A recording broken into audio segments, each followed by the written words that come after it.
اور اگر میرے کیریکٹر کو دیکھنا ہے تو میرا نماز کے ساتھ تعلق دیکھ لو، میرا آخری وقت ہے، اور جب گھوڑے سے یا اونٹنی سے آپ زمین پر تشریف لاتے ہیں تو اس وقت آپ کا سر سجدے میں ہوتا ہے اور اللہ کی تسبیح بیان کر رہے ہوتے ہیں، اور آپ کا سر مبارک کو تن سے جدا کیا جاتا ہے۔ کتنے ہی سجدے ہوں گے آج جو اپنے اوپر فخر کرتے ہیں، لیکن اگر ان سجدوں میں آپ حسینی سجدے کو رکھ کے اس کو اپنا امام بنا لیں، تمہارے سجدے بھی اللہ کی بارگاہ میں مقبول ہو جائیں گے۔ اور قرآن سے کتنا تعلق تھا؟ قرآن سے یہ تعلق تھا کہ سر جسم مبارک سے جدا ہو گیا، اور آپ نے سنا ہے کہ نیزے پہ لٹکا ہوا سر ہے، اٹھایا ہوا سر ہے، بلند کیا ہوا سر ہے، لیکن اس میں سے کس کی آواز آئی؟ کس کی آواز آئی؟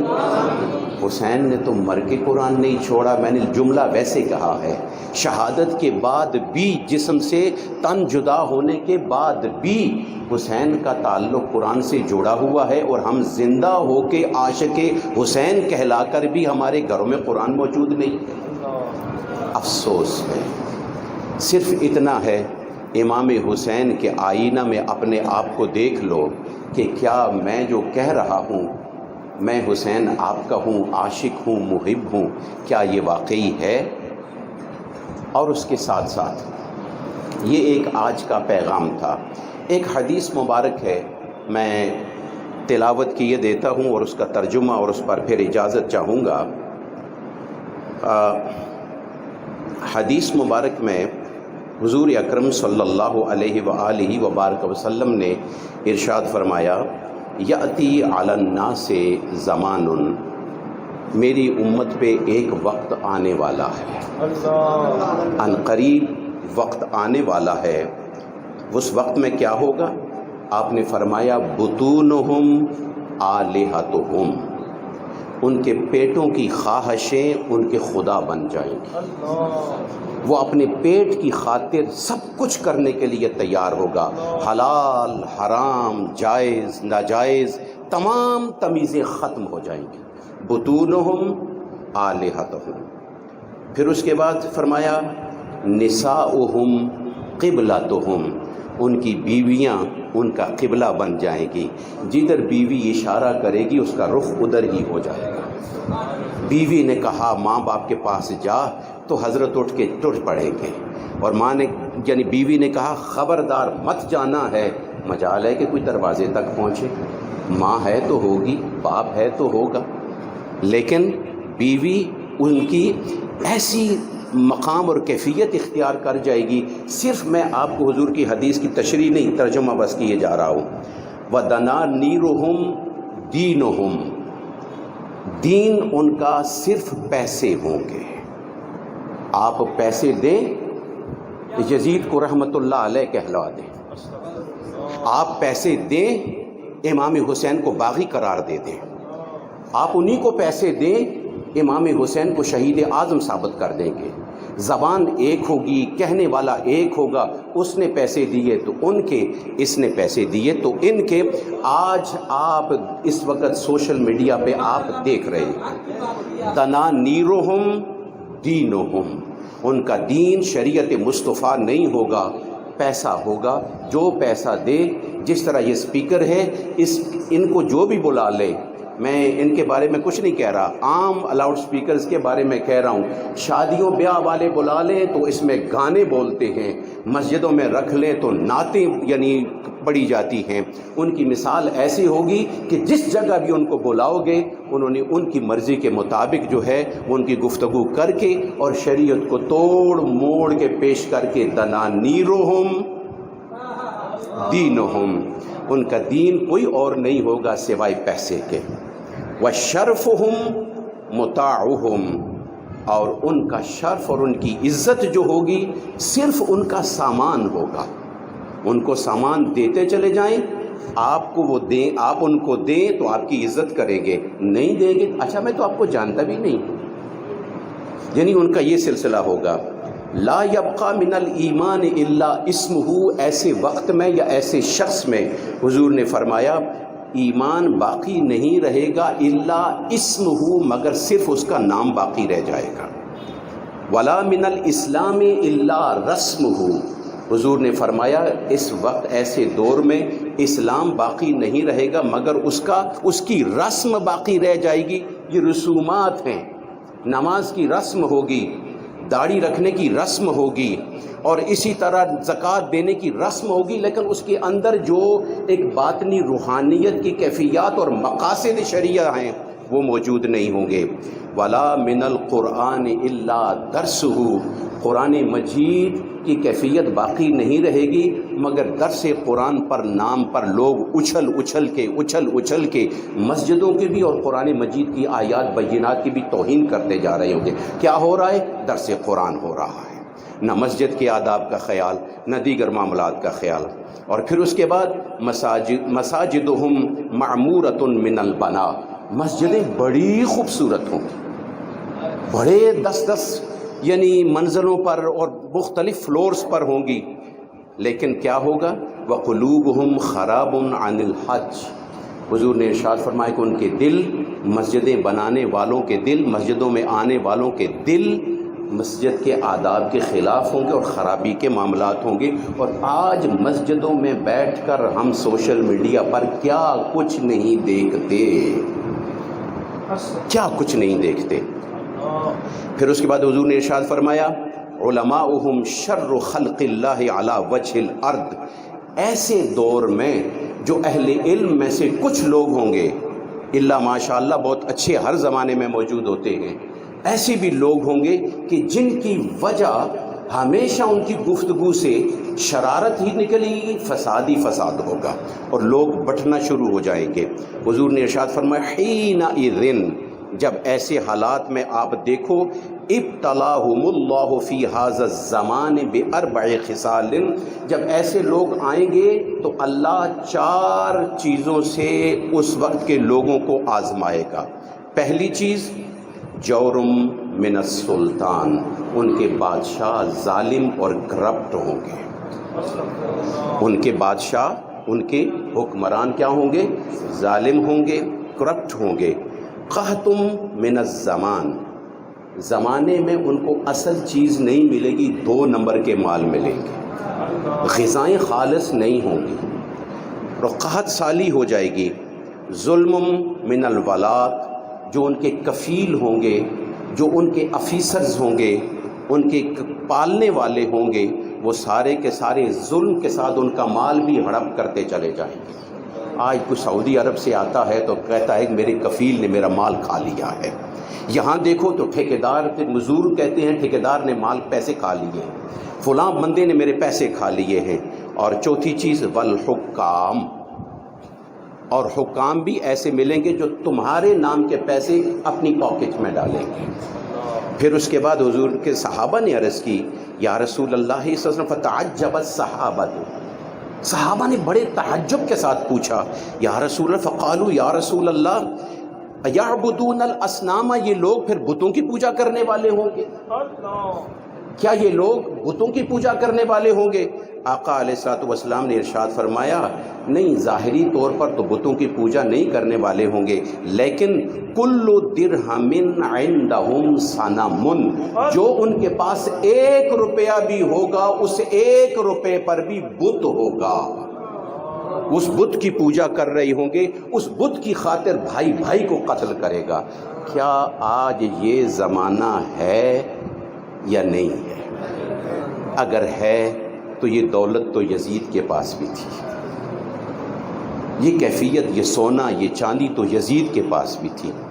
مجھے بتائیں کہ یزید کے ساتھ امام حسین کا اور امام حسین کا یزید کے ساتھ کیا ذاتی دشمنی تھی؟ کوئی ذاتی دشمنی تھی؟ نہیں، وہ شریعت مصطفیٰ کا باغی ہو چکا تھا۔ میں نے ایک جگہ پہ گفتگو کی یزید کے بارے میں، تو مجھے ایک بندہ کہنے لگا کہ حضرت آپ یزید کے بارے میں بڑے سخت کلمات استعمال کر رہے ہیں، اگر امام حسین نے ان کو معاف کر دیا تو؟ میں نے کہا جب تک معافی کا اعلان نہیں ہوتا تب تک تو کہنے دو نا، تب تک تو کہنے دو نا۔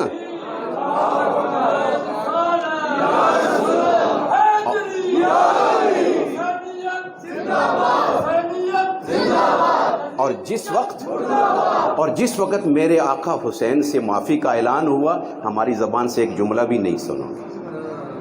جب تک معافی نہیں ہے تب تک تو کہنے دو نا، کیونکہ جب تک ہم نہیں کہیں گے کون پہچانے گا یہ یزیدی ہے یا یہ حسینی ہے؟ مسجدوں میں آنے والے سارے ہیں، کچھ یزیدی ہیں اور کچھ حسینی ہیں، تو پہچان حسین کی یہ ہے کہ جن کے دلوں کے اندر آل بیت کی محبت ہے، اصحاب رسول کی محبت ہے، سیدنا ابوبکر صدیق کی محبت ہے، عمر فاروق کی محبت ہے، عثمان غنی کی محبت ہے، مولا علی کی محبت ہے۔ مجھے کہنا پڑے گا یہ سارے کا سارا ان پر عکس ہے سیدنا امام حسن و حسین کا۔ وہ حسنی بھی ہے، وہ حسینی بھی ہے، اور اگر کوئی شخص ان کے مشن کے خلاف ہے، وہ اپنے آپ کو ان کی اولاد کے ساتھ بھی منسوب کرتا رہے، تو سنو، امام زین العابدین کا قول پیش کیے جا رہا ہوں اور آخری سلام عرض کرتا ہوں۔ امام زین العابدین ارشاد فرماتے ہیں، ان کانا فی بلد ولدی، اگر کسی علاقے میں، کسی ملک میں، کسی شہر میں، کسی گاؤں میں کوئی شخص یہ کلیم کرتا ہو، یہ دعویٰ کرتا ہو کہ وہ ہماری اولاد میں سے ہے، وَالنَّاسُ أَتْقَى مِنْهُمْ، اور جس علاقے میں وہ رہنے والا ہے غیر سید وہ زیادہ متقی ہے، زیادہ شریعت کا پابند ہے، تو سنو، میں اعلان کرتا ہوں، سیدنا امام زین العابدین فرماتے ہیں میں اعلان کرتا ہوں، فَلَيْسَ مِنَّا، وہ ہم میں سے نہیں ہے۔ لہٰذا ادھر حسین کو دیکھو، ادھر شریعت کو دیکھو، اگر وہ دعویٰ کرنے والا شریعت کا پابند ہے تو ہم اس کی پاؤں کی خاکوں کو اٹھا کر اپنا سرما بنائیں گے، اور اگر کوئی اور اپنی نسبت کو کرے تو ہم نسبت کے لحاظ سے خاموش ہو جائیں گے۔ لیکن حضور کی حدیث مبارک ہے، حضور نے ارشاد فرمایا، قیامت والے دن جب تم خدا کی بارگاہ میں حاضر ہوگے تو یاد رکھنا تمہارے پاس دو چیزیں ہوں گی، ایک عمل اور ایک نسب۔ دو چیزیں ہوں گی، جس کے اعمال کامیاب ہو گئے نسب اس کو پش کر کے اور بلند مقام دے دے گا، اور اگر کسی کے اعمال کمزور ہو گئے یاد رکھنا اس کے عمل سست ہو گئے اس کی نسب اس کو کوئی فائدہ نہیں دے گی۔ اسی لیے تو حضور نے ارشاد فرمایا، اپنی بیٹی سے فرمایا، اے ملی اے ملی اے ملی، اے فاطمہ عمل کر عمل کر عمل کر، کل قیامت والے دن بخشش صرف اس پہ نہیں ہوگی کہ تو محمد کی بیٹی ہے، تیرے اعمال پہ بخشش ہوگی اور تیرا مقام محمد کی بیٹی ہونے کے ناطے سے اعلیٰ ہوگا۔ حالانکہ یہ وہ سیدہ کائنات ہیں کہ جو سجدے میں جھک جائیں حضور کے ساتھ تو اللہ تعالیٰ امت کی مغفرت کا اعلان کر دیتا ہے۔ جن کو رسول اللہ نے صرف جنتی قرار نہیں دیا، اس زبان مبارک سے کہ جس وقت آپ دنیا کو الوداع فرما رہے تھے اس وقت آپ نے ارشاد فرمایا، انت سیدۃ النساء اہل الجنہ، تو جنتی صرف نہیں ہے بلکہ جنت کی ساری عورتوں کی سردار ہے۔ تو میرے، اور اگر ایسی کیفیت میں بھی آ کر رسول اللہ عمل کا پیغام دیتے ہیں اپنی بیٹی کو بھی، تو ہم کس بات کی مولی ہیں؟ آپ نے میری کچھ ٹوٹی پھوٹی باتیں سنی ہیں، میں معذرت بھی کروں گا کہ میں نے ایک دوسرے پروگرام میں وہاں بزرگوں کا ایصال ثواب مختلف جگہوں پر لوگ کر رہے ہیں، میرے پاس وقت بھی بہت کم ہے، میں نے واپس بھی جانا ہے۔ والشکر للہ،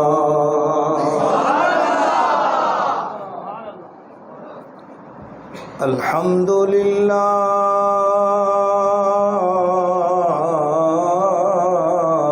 والشکر للہ، والحمد للہ، والشکر للہ، العظمت للہ، والبرکت للہ، والجمال للہ، والکمال للہ، والہیبت للہ، والجبروت للہ، والعظمت للہ، والرحمت للہ، والملک والملکوت للہ۔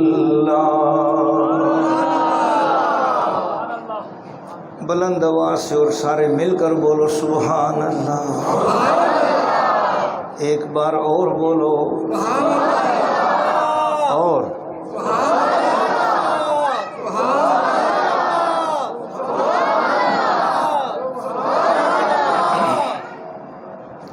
الحمد للہ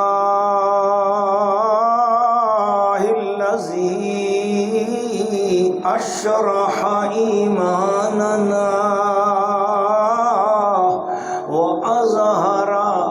وأظهر ایقاننا وأنور اسلامنا بمودة آل مصطفى.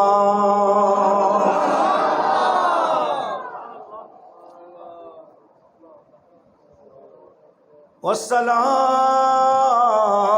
والسلام على امام الانبیاء خاتم الانبیاء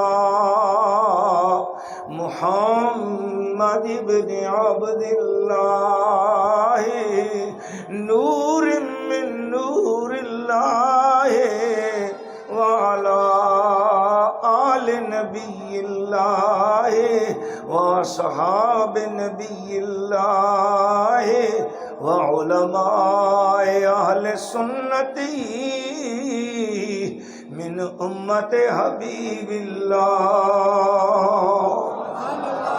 اما بعد اعوذ باللہ من الشیطان الرجیم بسم اللہ الرحمن الرحیم. بس ایک آیت کریمہ آپ کو پڑھانی ہے اور آپ نے پڑھنی ہے اور پڑھنی بلند آواز سے ہے. پڑھو. الذی خلق الموت والحیات لیبلوکم ایکم احسن عملا. صدق اللہ العظیم. ان اللہ وملائکتہ یصلون علی النبی. بلند آواز سے بولو حق آخری نبی. ان اللہ وملائکتہ یصلون علی النبی یا ایھا الذین آمنوا صلوا علیہ وسلموا تسلیما.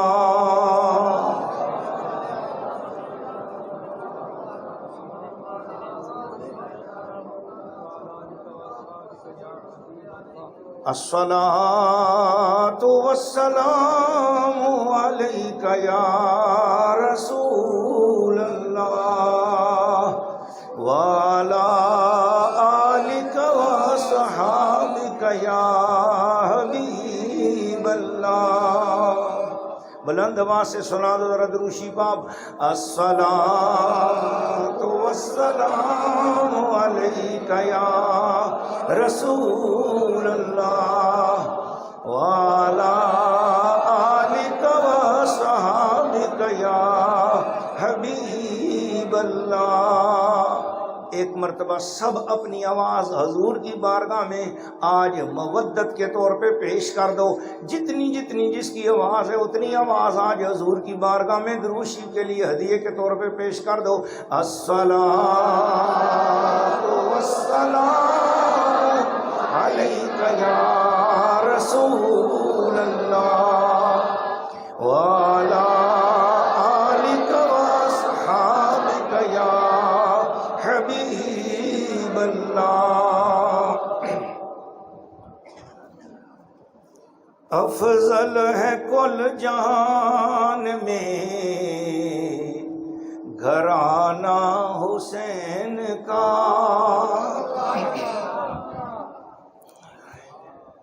آپ نے میرا ساتھ دینا ہے. افضل ہے کل جہاں، چونکہ یہ کانفرنس حسنین مبارکین کانفرنس ہے. افضل ہے کل جہان میں گھرانہ حسنین کا. افضل ہے کل جہان میں گھرانہ حسنین کا. اب یاد ہو گیا آپ کو تو میرے ساتھ آواز ملا دو. افضل ہے کل جہان میں گھرانہ حسنین کا افضل ہے کل جہان میں، گھرانہ حسنین کا۔ آپ نے یہ شعر نہیں پڑھ رہے ہو، یہ اپنے ایمان کا اظہار کر رہے ہو، اور جس شخص کا ایمان یہ ہو جائے کہ میرے گھرانے سے افضل نبی کا گھرانہ ہے، اس کا ایمان کامل ہو جاتا ہے۔ پھر میرے کے پڑھو نظر، اپنے ایمان کا اظہار کرو نا۔ افضل ہے کل جہان میں، گھرانہ حسنین کا، اے افضل ہے کل جہان میں۔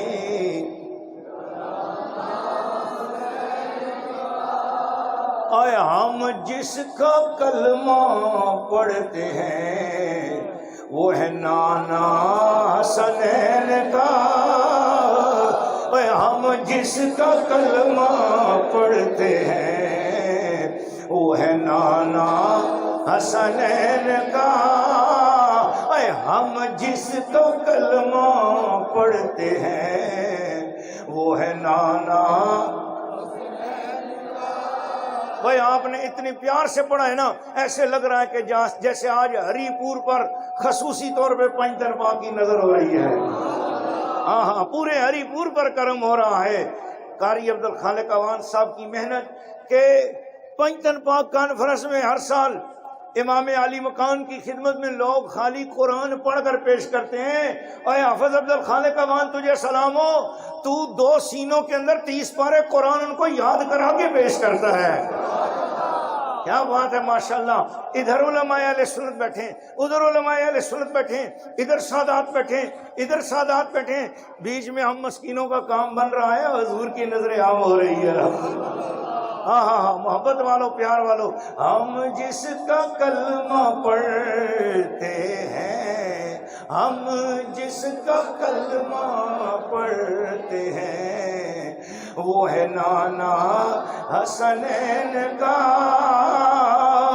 آواز ایسی پیاری پڑھ رہے ہو، ماشاءاللہ دل چاہ رہا ہے کہ آپ پڑھتے چلے جاؤ۔ ہم جس کا کلمہ پڑھتے ہیں وہ ہے نانا حسنین کا، وہ ہم جس کا کلمہ پڑھتے ہیں وہ ہے نانا حسنین کا، ہم جس کا کلمہ پڑھتے ہیں وہ ہے نانا حسنین کا۔ سبحان اللہ، سبحان اللہ، بولو ذرا سبحان اللہ۔ اللہ یا رسول اللہ۔ اس مرتبہ میرے دل میں یہ بات تھی کہ میں آپ کی خدمت میں 3 گوشے امام حسین کی زندگی پاک سے پیش کروں گا۔ ایک تو امام علی مقام کی عادات، حسنین کریمین کے معاملات، تیسرا پیش کرنا چاہ رہا تھا حسنین کریمین کی سیرت طیبہ۔ یہ 3 عنوانات پر میں نے زبردست تیاری کر رکھی تھی، لیکن کانفرنس کا وقت اپنے اختتام کو، ظہر کی نماز کا وقت ہو رہا ہے، اس لیے میں کوشش کروں گا کہ میں اب ان تینوں میں سے تھوڑی تھوڑی کچھ محبت کی کلیاں پیش کر دوں۔ بولو سبحان اللہ۔ ایک بات یاد رکھ لیجیے گا کہ قرآن مجید فرقان حمید کی جو سورہ ملک کی آیت نمبر 2 انتخاب تلاوت ہوئی ہے، اللہ تعالیٰ فرما رہا ہے تبارک الذی بیدہ الملک۔ میں پہلی آیت کی طرف چلتا ہوں۔ برکت والی ہے وہ ذات جس کی مٹھی میں ہر چیز کا قبضہ ہے، ہر چیز اس کے قبضے میں ہے، اس کی طاقت میں ہے، اس کی ملکیت میں ہے، ہر چیز۔ تبارک الذی بیدہ الملک، برکت والی ہے وہ ذات جس کے قابو میں ہے ہر چیز۔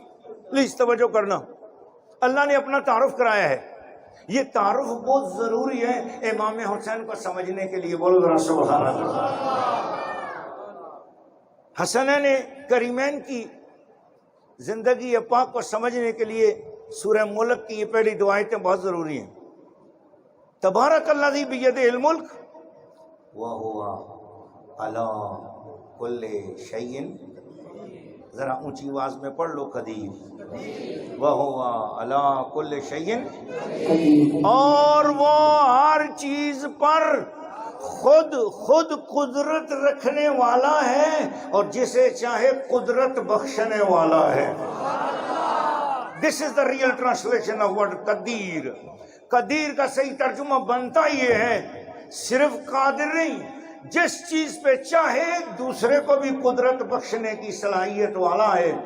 اللہ خود بھی قدرت والا ہے، جسے چاہے اسے قدرت بخشنے والا ہے۔ اب بولو سبحان اللہ۔ اچھا جی، تین چیزیں آ گئی آپ کے سامنے۔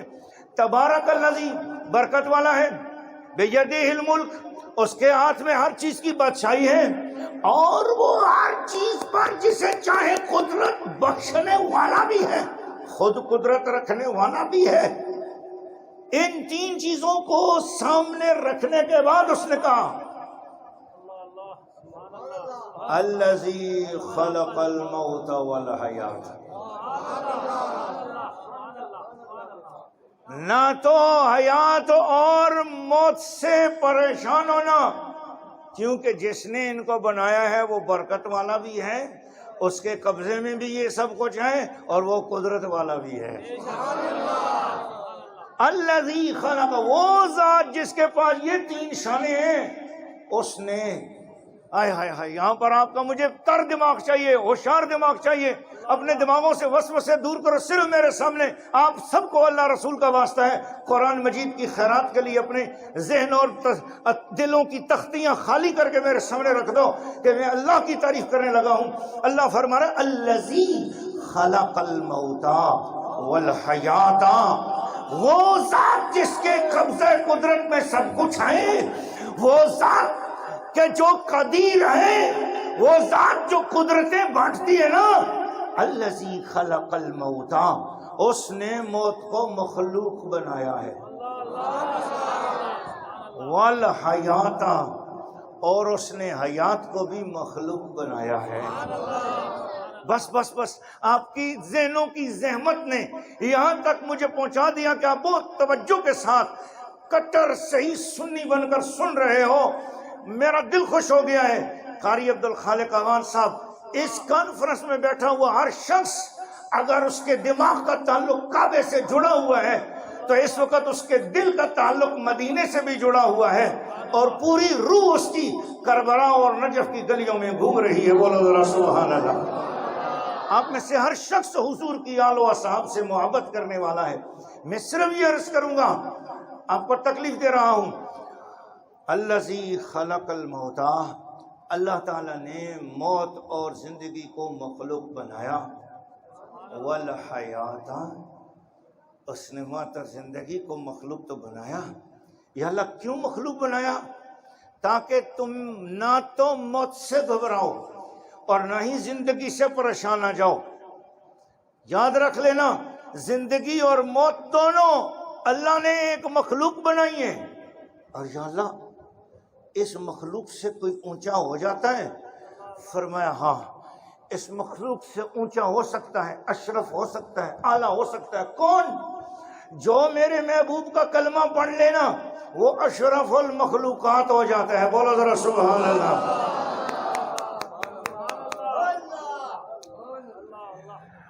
وہ زندگی سے بھی اونچا، وہ موت سے بھی اونچا، جو کملی والے کے دامن میں چھپ گیا، جس نے کملی والے کا کلمہ پڑھ لیا، خاتم النبیین کے در اقدس میں جو ایمان والا ہو کر حاضر ہو گیا، اللہ فرماتا ہے پھر وہ بندہ مخلوق سے بھی افضل و اعلیٰ ہوتا ہے، اور اسی مخلوق کا ایک حصہ حیات بھی ہے اور موت بھی ہے۔ گویا موت اور حیات سے وہ بندہ بلند ہو جاتا ہے جس کی زمین کا تعلق کملی والے کے قدموں سے قائم ہو جاتا ہے۔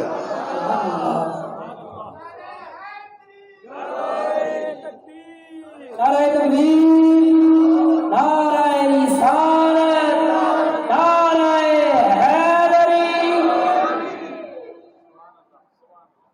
اچھا یا اللہ تو نے موت اور حیات کو مخلوق کیوں بنایا؟ آیت نمبر 2 ہے، 29واں پارہ ہے، سورہ ملک ہے۔ اللہ فرماتا ہے بنایا اس لیے ہے موت اور زندگی کو بنایا اس لیے ہے لیبلوکم ایکم احسن عملا وہو العزیز الغفور. آیت ختم ہو گئی. وہو العزیز الغفور پہ آیت ختم ہوئی ہے. یہ بہت عجیب بات ہے، یہاں پہ بہت عجیب بات ہے. پہلے تبارک الذی بیدہ الملک وہو علی کل شیء قدیر کہا، پھر اس نے فرمایا الذی خلق الموت والحیات لیبلوکم ایکم احسن عملا، آزمائش کی بات کر کے نا پھر فوراً فرمایا وہو العزیز الغفور، اور آیت نمبر 2 ختم ہو گئی. اب آپ بولو ذرا سبحان اللہ. کیا فرمایا؟ کیا فرمایا؟ فرمایا الذی خلق الموت والحیات لیبلوکم، موت اور حیات اس لیے بنائی تاکہ تمہاری آزمائش کروں، تمہیں امتحان میں سے گزارنا ہے. تم امتحان میں سے گزرو گے، لیکن امتحان میں سے گزرنے کے بعد کیا ہونا ہے؟ امتحان میں گزارنا کیوں ہے؟ ایکم احسن عملا، تم میں سے زیادہ لوگ کام کرو گے، اچھے کرو گے، کام کرو گے، اچھے کرو گے، لیکن احسن عمل کی تلاش میں کہ کس کا عمل زیادہ بہت زیادہ اچھا ہوتا ہے. بس بہت زیادہ اچھے کی آزمائش میں موت اور زندگی کو بنایا ہے. بہت زیادہ اچھا عمل جس کا ہو، بہت زیادہ اچھا عمل، بس اس کی خاطر زندگی اور موت کو بنایا ہے. ہمیں یہاں پر دوسرے پارے میں چل رہا ہوں، سورہ بقرہ میں اللہ تعالیٰ فرمایا پر سے مدد مانگی، پھر کیا ہونا ہے؟ فرمایا نماز اور صبر تمہارے مسئلے حل کریں گے، لیکن خدا اس کے نتیجے میں اپنی دوستی کا شرف عطا کرے گا. کس کو؟ ان اللہ مع الصابرین، اللہ صبر والوں کو اپنی قربت کا درجہ عطا فرمائے گا. بس یہ یہاں تک آپ پہنچ جائیں. اب آگے میں نے چلنا ہے کیونکہ میں نے اپنی گھڑی ساتھ دیکھنی ہے کہ محبت کے ساتھ ہم زیادہ آگے نہ بڑھ سکیں اور قرآن مجید کے اندر اندر سے امام حسین کی بارگاہ میں چلے جائیں. وَلَنَبْلُوَنَّكُمْ بِشَيْءٍ مِّنَ الْخَوْفِ وَالْجُوعِ وَنَقْصٍ مِّنَ الْأَمْوَالِ وَالْأَنفُسِ وَالثَّمَرَاتِ وَبَشِّرِ الصَّابِرِينَ. ہم ضرور تمہیں آزمائیں گے ایک خوف کے ذریعے،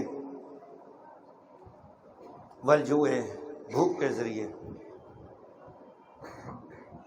وَنَقْصٍ مِّنَ الْأَمْوَالِ اور تمہارے مالوں میں نقصان کے ذریعے. اگر تم ایمان والے ہو تو تمہارے اوپر یہ 5 آزمائشیں آئیں گی. خوف آئے گا، بھوک آئے گی، تمہارے مالوں میں نقص ہوگا، وَالْأَنفُسِ تمہاری جانوں میں بھی نقصان ہوگا، وَالثَّمَرَاتِ تمہاری اولادوں میں بھی، یا تمہاری محنتوں کے نتیجے بھی صفر کر کے تمہیں آزماؤں گا. پھر کیا ہوگا؟ اس سارے مرحلے میں جو لوگ صبر والے ہوں گے وَبَشِّرِ الصَّابِرِينَ، امتحان میں لوں گا. اب یہ نقطہ بڑی حضوری والا ہے، بس کوئی آپ میں سے سمجھے گا تو اس کو، باقیوں کے نہیں ہے. اب جو حاضر دماغ ہوں گے صرف وہی غور کریں گے. امتحان لینے والا کون ہے؟ شاباش شاباش، اونچی آواز میں بولے امتحان لینے والا کون ہے؟ امتحان لینے والا کون ہے؟ ان اللہ مع الصابرین بھی تو اللہ ہی نہیں فرمایا اللہ صابروں کے ساتھ ہے. صابروں کے ساتھ ہیں، پر صابروں کے ساتھ اللہ ہے، یہ خبر کون دے گا صابروں کو؟ اللہ تعالیٰ نے فرمایا پھر اے محبوب سن لے، جو ان امتحانوں میں پاس ہوتے جائیں گے نا، بس اب آپ میں سے جو حضوری والا امتی ہوگا وہ سبحان اللہ بولے گا. فرمایا محبوب امتحان میں نے لینا ہے، کامیاب ہونے والے کو نتیجہ تو نے سنانا ہے. وَبَشِّرِ الصَّابِرِينَ خوشخبری تو سنا دے صبر کرنے والوں کو. امتحان میں لوں گا، خوشخبریاں تو نے عطا کرنی. یہ ایک بڑا گہرا اس طرف سے ایک عنوان نکل رہا ہے، جدھر 2-4 گھنٹے چلے جائیں گے تو پھر مڑ کے آنا کا جو ہے نا کچھ ذہن بھی نہیں بنے گا.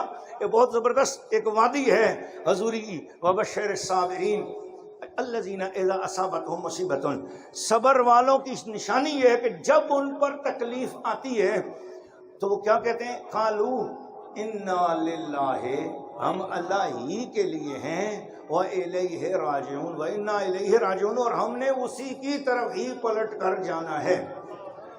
امام شافعی رحمۃ اللہ تعالیٰ علیہ فرماتے ہیں بِشَيْءٍ مِّنَ الْخَوْفِ، اس سے مراد ہے اللہ تعالیٰ کا ڈر. والجوع، اس سے مراد ہے رمضان کے روزے. وَنَقْصٍ مِّنَ الْأَمْوَالِ، اس سے مراد ہے زکوٰۃ اور صدقات،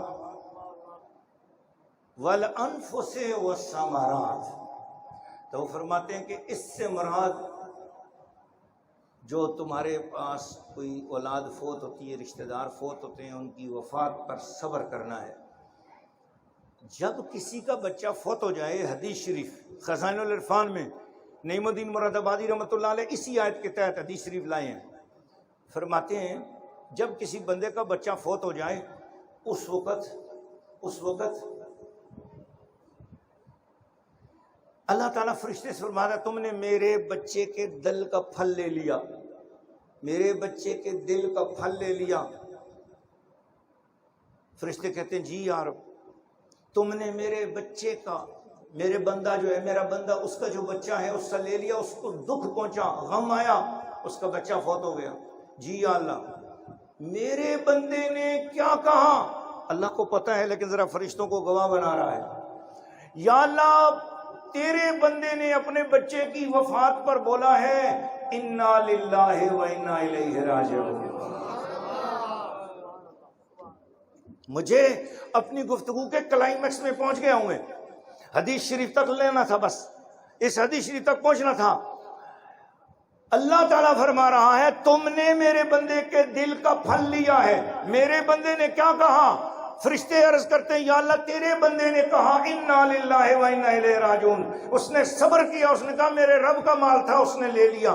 اچھا، جنت میں ایک محل تعمیر کرو، اس کا نام رکھ دو بیت الحمد، اس میں فرشتے عبادت کرتے رہیں گے، جب یہ بندہ میرے پاس آئے گا وہ محل بھی اس کا عبادت و اسماء بھی اسی بندے کو نصیب ہو جائے گا۔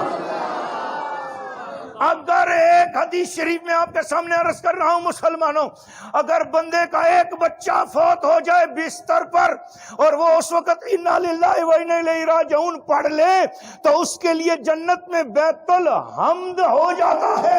کملی والا غیب جانتا ہے کہ نہیں جانتا؟ اسے معلوم تھا حسین اپنے خاندان کے 72 لے کر چلا جائے گا اور یہ اللہ کی بارگاہ میں 72 پیش کرے گا، یہ حسن کی اولاد بھی قربان ہوگی، حسین کی اولاد بھی قربان ہوگی۔ تو حسنین مبارکین کے لیے حضور نے باقی بندوں کے بچے فوت ہونے کے بعد انہیں جنت کا بیت الحمد ملے گا۔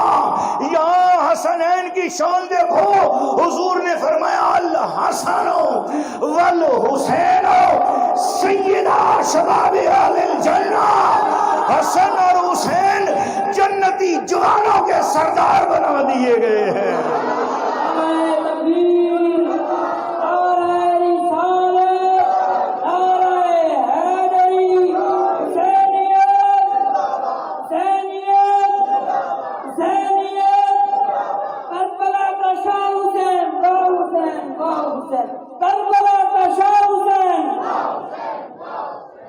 آپ نے دیکھا ایک بچے کے غم میں صبر کرنے پہ جنت میں بیت الحمد ملے گا، مگر یہ بچے کی وصال کے بعد باپ کے صبر کرنے پر۔ لیکن یہاں امام حسین امام علی مقام ابھی آپ نے 7 سال 7 مہینے 7 دن نانا جان صلی اللہ علیہ وسلم کی زیارت کی ہے، اور حضرت امام حسن علیہ السلام نے 8 سال 8 مہینے اور 8 دن نبی پاک کی زیارت پائی ہے۔ بولو نا سبحان اللہ۔ یہ 4 سال کے تھے، 4 سال کے تھے۔ نانا جان نے فرمایا چلو دونوں کشتی کرو، ایک 5 سال کا ہے، 4 سال کا ہے، کشتیاں ہو رہی ہیں اور نبی پاک علیہ السلام ان کو دیکھ رہے ہیں۔ بولو نا ذرا سبحان اللہ۔ کشتیاں ہو رہی ہیں، پھر حضور صلی اللہ علیہ وسلم فرمایا حسن پکڑو حسین کو، ایسے پکڑو، ایسے گراؤ اس کو، حسن پکڑو اس کو۔ امام حسن کی طرف ساری توجہ حضور کی، تو اماں دیکھ رہی تھی فاطمہ زہرا، یہ کیا بات ہے بابا جان، یہ کیا بات ہے؟ آپ بڑے کو کہہ رہے ہیں چھوٹے کو ایسے پکڑو، ادھر سے پکڑ کے گراؤ، ایسے پکڑو اس کو، ایسے پکڑو، اس طرح گراؤ، یہ کیا بات ہے؟ آپ بڑے کا ساتھ دے رہے ہیں، چھوٹے کا ساتھ نہیں دے رہے۔ حضور مسکرائے فرمایا فاطمہ میں حسن کا ساتھ اس لیے دے رہا ہوں کہ جبریل جو ہے وہ حسین کا ساتھ دے رہے ہیں۔ جبریل کہہ رہے ہیں حسین ایسے پکڑو حسن کو، حسین ایسے۔ جبریل جب حسین کی طرف ہو گئے تو پھر میں حسن کی طرف ہو گیا ہوں۔ کیا خوبصورت بچپن ہے، بولو نا ذرا سبحان اللہ۔ حسین اور البیلا بچپن ہے ان کا، کیا خوبصورت بچپن۔ تختی حضرت مولا علی کے بارے میں آتا ہے کان اعلم العرب، آپ عرب کے اندر سب سے زیادہ علم رکھنے والی ہستی تھے، بولو ذرا سبحان اللہ۔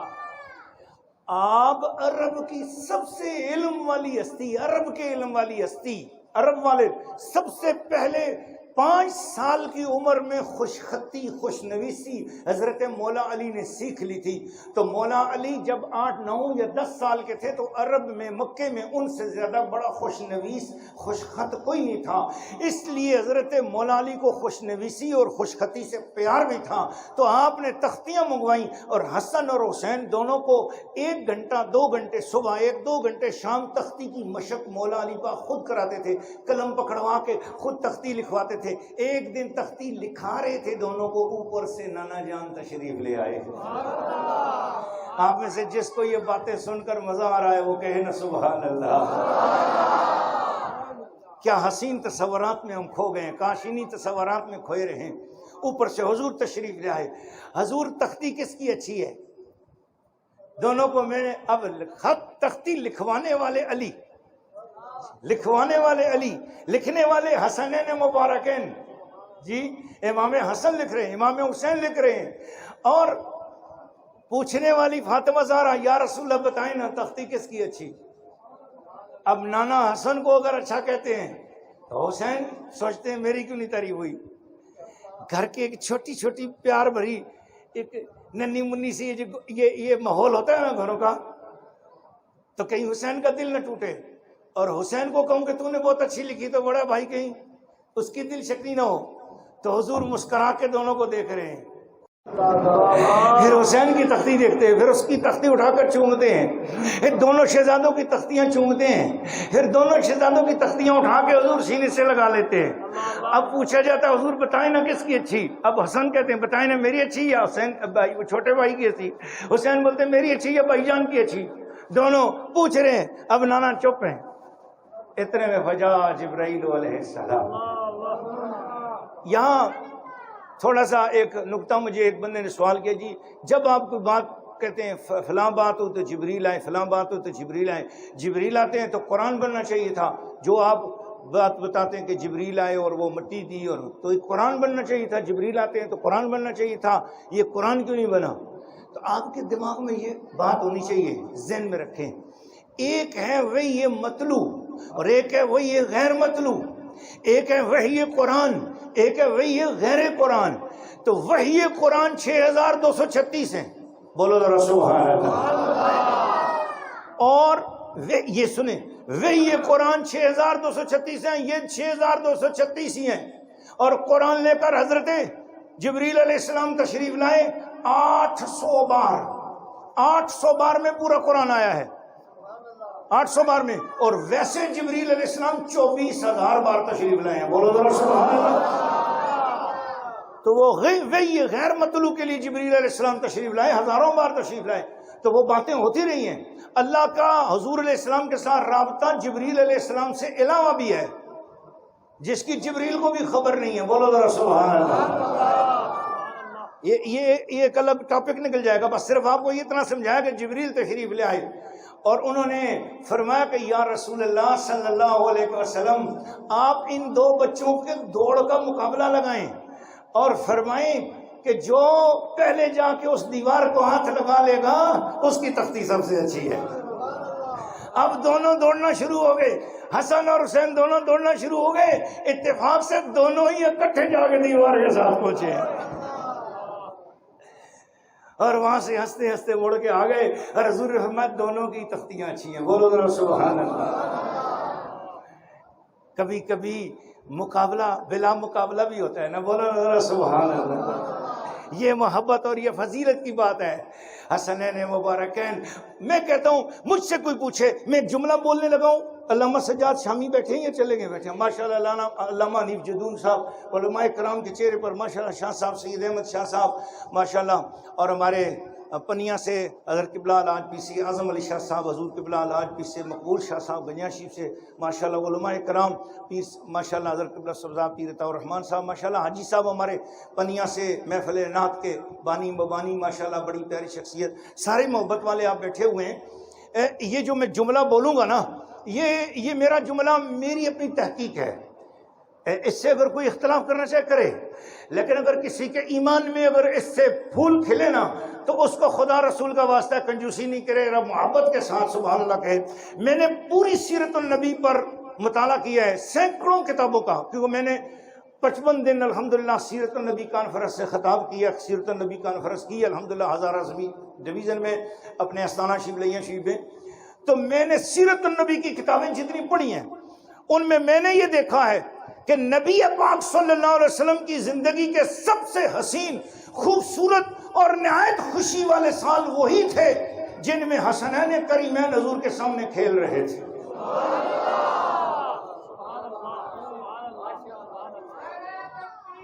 اللہ یا رسول اللہ،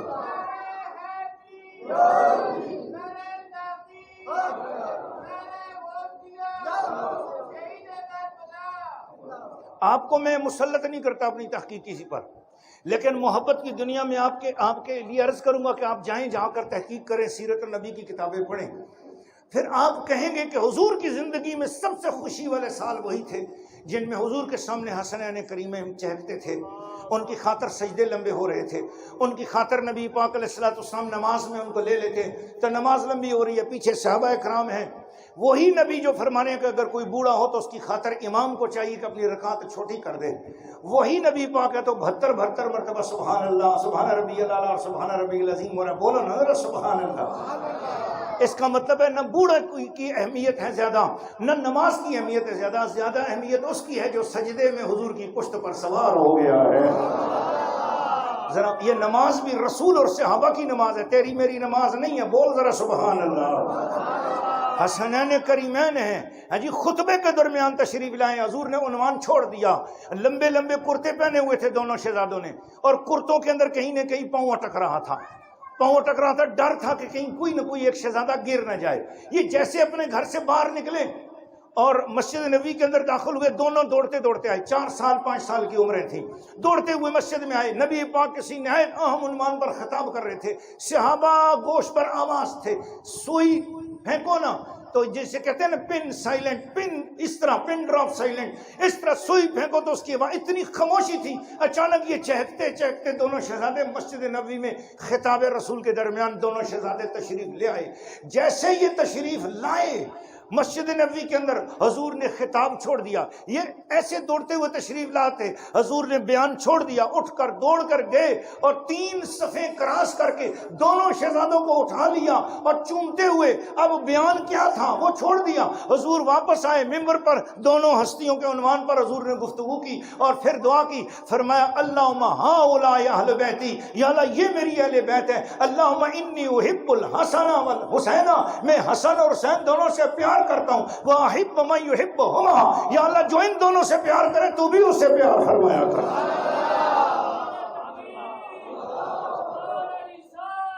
یا رسول اللہ،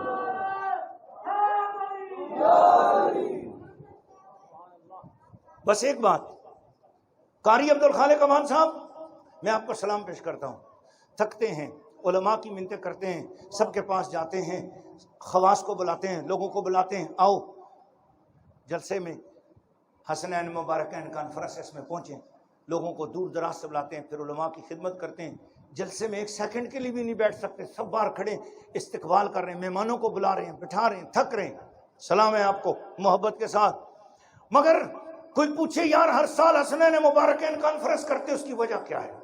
بس یہ 2 حدیثیں آپ کو سناتا ہوں نا اور میری تقریر ختم ہو گئی بس، اور حدیثیں صرف 3-4 منٹ میں آپ کو زحمت دے رہا ہوں سماعت کی، لیکن صرف اسی بندے کو سماعت دینا چاہتا ہوں جس کے دل میں محبت نہ ہو۔ مجھے آج محبت والا ایک بندہ بھی نہیں چاہیے، مجھے صرف مودت والے لوگ چاہیے، بولو ذرا سبحان اللہ۔ محبت میں کمی بیشی ہوتی ہے، مودت میں کمی بیشی کبھی بھی نہیں ہوتی ہے۔ مودت تو بس مودت ہے، ہو جائے تو پھر ہو جاتی ہے، پھر اس میں کمی کبھی نہیں آتی۔ محبت میں کمی بیشی ہو سکتی ہے، مودت میں کمی بیشی نہیں ہوتی۔ اس لیے اللہ نے فرمایا تھا قُلْ لَا أَسْأَلُكُمْ عَلَيْهِ أَجْرًا إِلَّا الْمَوَدَّةَ فِي الْقُرْبَى۔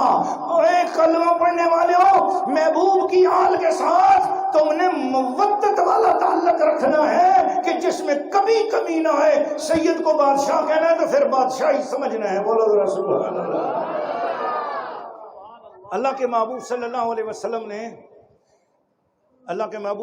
وسلم نے ارشاد فرمایا من صعد المقام، چلا جائے کوئی بندہ 80 سال کے لیے خانہ کعبے میں، اور چلا جائے خانہ کعبے میں اور جا کے بیٹھ جائے مقام ابراہیم اور حجر اسود کے درمیان، اور 80 سال وہاں سے نہ اٹھے، رات ساری قیام کرے، دن سارا روزے میں سے گزرے اس کا، وَهُوَ مَبْغُوظٌ لِأَهْلِ بَيْتِي، اگر اس کے دل میں میری اہل بیت کے ساتھ بغض ہوگا، اللہ تعالیٰ اس کی کوئی نماز، روزہ، نفل، حج کا قیام، خانہ کعبے کا قیام کچھ بھی قبول نہیں کرے گا، اللہ اس کے منہ پہ مار دے گا۔ اگر خانہ کعبہ میں 80 سال، ساری زندگی، 80 سال سے مراد ساری زندگی ہو گئی نا، ساری زندگی کعبے میں بیٹھ کر نمازیں پڑھے مگر دل میں حضور کی آل سے بغض ہوگا تو اس کی نمازیں قبول نہیں ہوں گی۔ اور پھر ہوگا کیا؟ دوسری طرف آؤ، دوسری حدیث، دونوں حدیثیں ساتھ سنا رہا ہوں۔ حضور نے فرمایا من احبنی، جس نے مجھ سے محبت کی، وَأَحَبَّ عَلِيًّا وَفَاطِمَةً، جس نے میری علی سے، فاطمہ سے محبت کی، وَحَبَّ حُسَيْنًا وَحَسَنًا، جس نے حسن اور حسین سے محبت کی۔ اور اسی حدیث کے 3-4 اور الفاظ بھی ہیں، من احب ہازین بھی ہے، من احب ابوہما و امہما بھی ہے۔ یہ حدیث 21 طرق سے آئی ہے اور حدیث کی 18 کتابوں میں، اور سب جگہ اس کے رجال صحیح ہیں اور علی شرط صحیحین صحیح ہیں۔ اب بخاری شریف، مسلم شریف سب متفقون علیہ حدیث ہے۔ حضور صلی اللہ علیہ وسلم نے پتہ کیا فرمایا؟ جس نے مجھ سے محبت کی، میرے علی، میری فاطمہ، میرے حسن، میرے حسین سے محبت کی، فرمایا اور ان کی اولاد سے محبت کی، کان معی فی درجتی یوم القیامہ، وہ جو مجھ سے اور میری اہل بیت سے محبت کرنے والا ہوگا، کل قیامت والے دن جس مقام میں، درجے میں میں ہوں گا، اپنے اس غلام کو بھی میں اپنے ساتھ رکھوں گا۔ ہم اس لیے اہل بیت سے محبت کرتے ہیں کہ کہیں یہ محبت نہ ہوئی، یہ مودت نہ ہوئی تو ہمارا حشر بھی کہیں اس بندے کی طرح نہ ہو جائے کہ جو کعبے میں نمازیں پڑھتا ہے اور اس کی نمازیں برباد ہو جائیں گی۔ اور ہم اس لیے پیار کرتے ہیں تاکہ ہمارے عمل تو حضور کی دہلیز تک نہیں پہنچا سکتے۔ سیدوں سے پیار کر لو، حسن و حسین سے پیار کرتے ہیں تاکہ ہمیں بھی قیامت کے دن حضور کے غلاموں میں شمولیت نصیب ہو سکے۔ نعرہ تکبیر، نعرہ رسالت، نعرہ حیدری۔ امام حسین علیہ السلام حضرت عثمان غنی کے زمانے میں اپنے وقت کے بڑے محدث بن چکے تھے، ذرا بولیں سبحان اللہ۔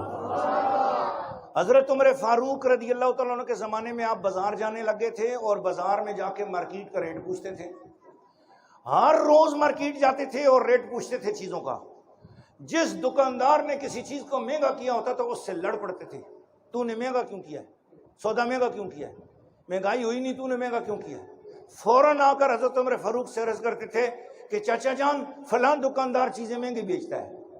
تو سارے مدینے شریف کے لوگ امام حسین سے ڈرتے تھے، سودا بیچتے اور لیتے وقت ریٹ لسٹ لگا کے رکھتے تھے۔ جس کی دکان پر ریٹ لسٹ لکھ کر نہ لگی ہوتی تھی، امام حسین اس کو قاضی سے جا کر، عمر فاروق سے جا کر سزا دلواتے تھے، اس نے ریٹ کیوں نہیں لکھایا ہوا، یہ لوگوں سے دھوکہ کرتا ہے، یہ چیز ریٹ کیوں نہیں لگاتا۔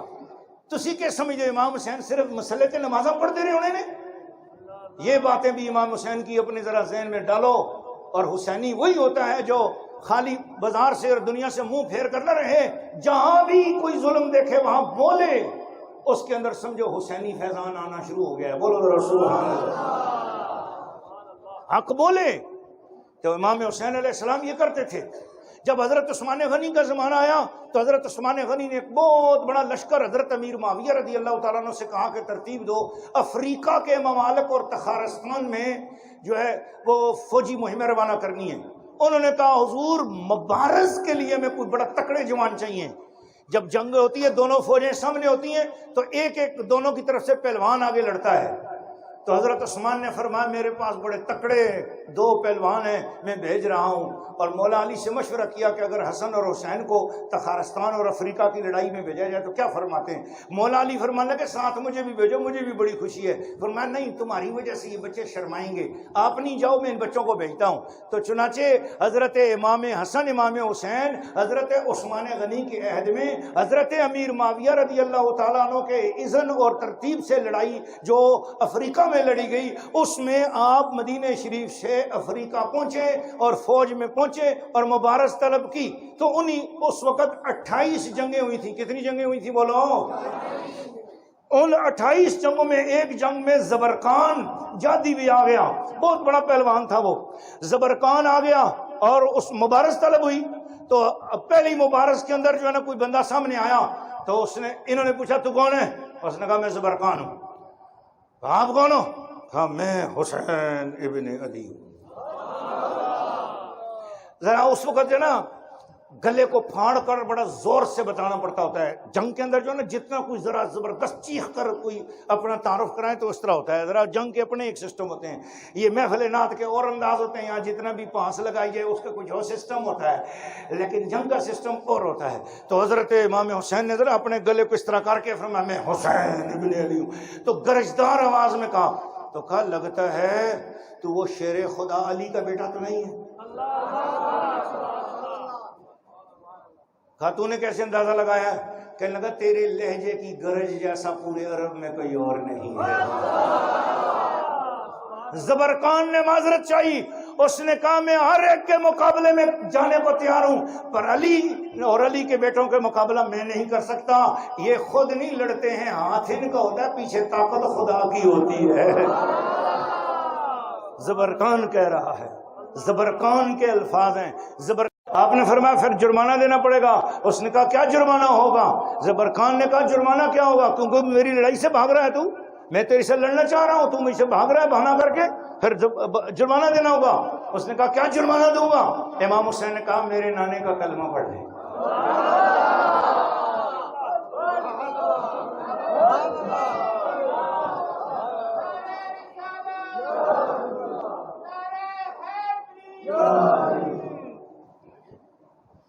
خلق الموت والحیات لیبلوکم ایکم احسن عملا.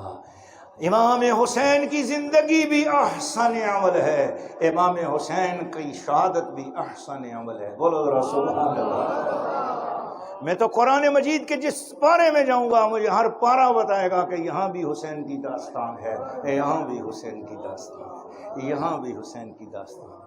ہم نے تو مکتب مہر علی سے پڑھا ہوا ہے. بولو نظر سبحان اللہ. محبت والوں اور پیار والوں، قرآن اور حسین کے حرف 4 ہیں، 2 نقطوں سے خالی ہیں، 2 نقطہ دار ہیں، دونوں کے آخر میں بس نون ایک ہے. قرآن اور حسین کا مضمون ایک ہے. وما علینا الا البلاغ. خوبصورت انداز میں حافظ سیف اللہ صاحب سند وصول فرما رہے ہیں. اللہ تبارک و تعالی قبلہ حافظ صاحب کا قرآن پڑھنا اور